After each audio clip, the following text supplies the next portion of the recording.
Polres Bungo akhirnya mengungkap kasus pembunuhan Erni Yuniarti alias EY, 37 tahun, dosen yang ditemukan tewas di rumahnya yang berada di Kelurahan Sungai Mengkuang, Kecamatan Rimbo Tengah, Kabupaten Bungo Sabtu lalu.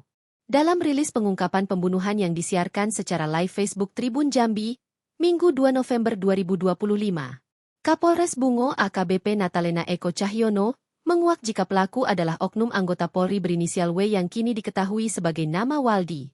Adapun W bertugas di Polres Tebo mengakui telah membunuh korban.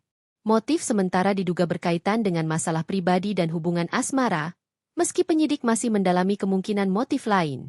Kapolres menegaskan bahwa proses hukum terhadap pelaku akan dilakukan secara profesional dan transparan, tanpa perlakuan khusus meskipun pelaku adalah anggota kepolisian. Tidak ada yang ditutupi. Penegakan hukum akan berjalan objektif, tegasnya. Tim kepolisian, diterangkan AKBP Natalena turut berhasil mengamankan sejumlah barang bukti, termasuk 1 unit mobil Honda Jazz putih, sepeda motor PCX, perhiasan emas milik korban, dan ponsel korban yang sempat digunakan pelaku untuk berkomunikasi.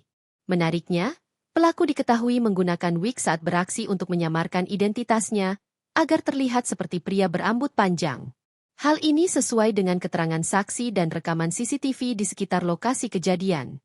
Terlihat dari CCTV warga yang merekam seorang pria gondrong keluar dari rumah korban. Petunjuk dari CCTV inilah yang menjadi salah satu polisi mengungkap keberadaan pelaku.